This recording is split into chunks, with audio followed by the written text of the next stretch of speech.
Hi guys, so this time we start a new project, and as you can see I decided to try something what you were asking also in the comments.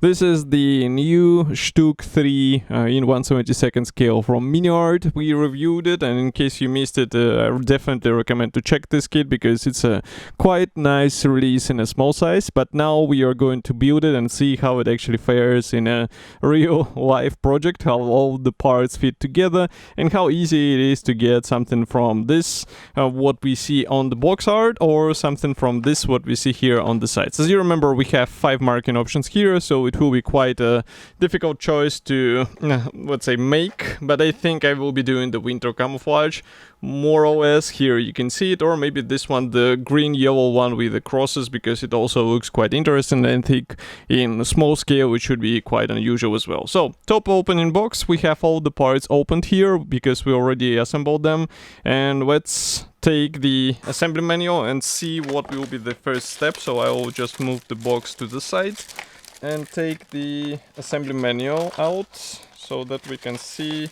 what should be the starting step for this build. So here we have several marking options or marking guides. This is not what is interesting for us now. Parts map. So assembly process starts with the main hull. As you can see, we have to assemble these large panels together. They were placed on the sprues.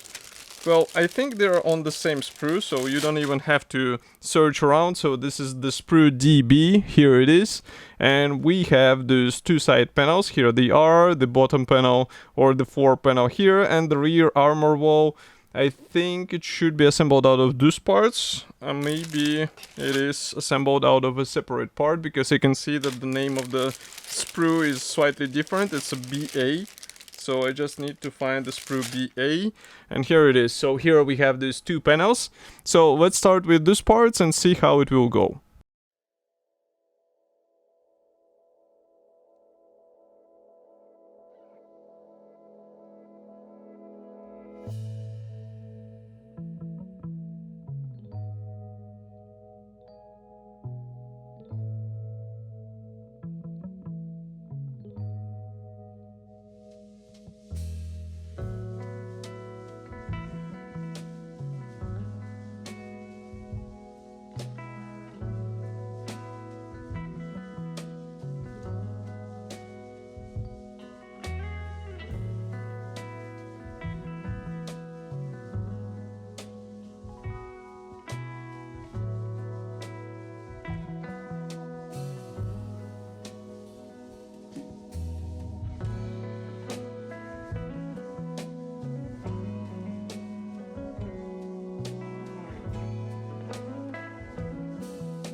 So here you can see the StuG assembled, and just to give you an idea of the size, here's comparison with my hand. So it's really tiny vehicle, but yet it's quite easy and I would say fast to assemble, so it took me only 1 day approximately. The main challenges I would say is the metal wire, which you should source yourself, and of course the tiny PE parts which should go here and there, so be ready for this. And maybe get the sharp tweezers. For example, I have those like from Plus model. As you can see, they're sharp pointed, so it's easy to handle those sharp parts and small parts from PE set.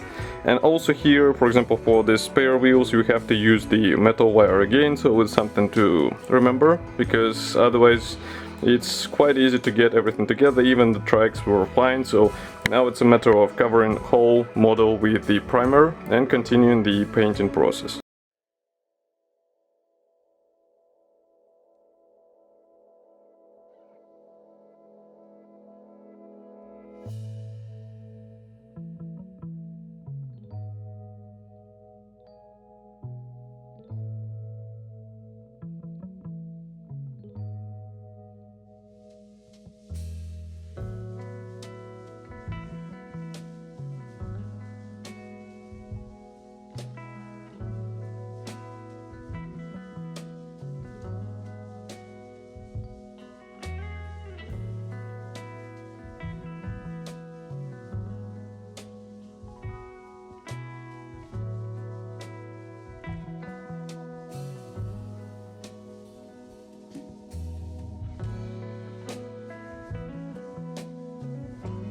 So this is the final part of the build, and as I promised, we're gonna try something new. And as you can see, now we're shooting with the macro lenses.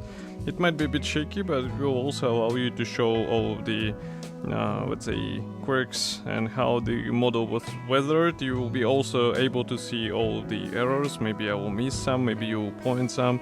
But, well, overall I have to say that this kit from Miniart turned out to be really nice opportunity to assemble this small model. And while I'm not that eager to assemble, to be honest, the 1/72, 135 to be exact, scale StuG, this one was a quite fun build, and it doesn't offer less features. It is actually quite interesting how they packed a lot of stuff into such tiny package, and also it requires a lot of patience, I would say, especially with the tracks. Even though the tracks design is quite simple, still it will require some due attention in order to assemble it properly. And now what I'm doing, I'm trying to focus on the top section, and in the meantime, of course, the main issue, or the main, let's say, problem with this build was the antennas. I failed to find the proper wire of the right thickness, let's say, and this what you are seeing here, obviously this is not the right solution. And if we move the vehicle probably right like this, I tried not to overdo the weathering, so the weathering was really moderate. I applied a bit of the washes and also fixed the pigments with help of these washes. As you can see, it created this slightly weathered suspension, but that's pretty much all what I replicated.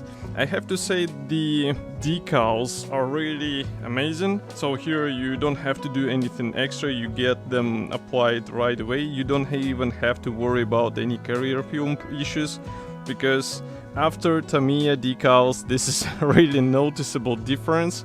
And this might sound funny, but I mean, Tamiya manages to release really ugly decals for such price, while here in this tiny kit we get quite perfect decals which are applied without any carrier film, and here you can see it by your own eyes.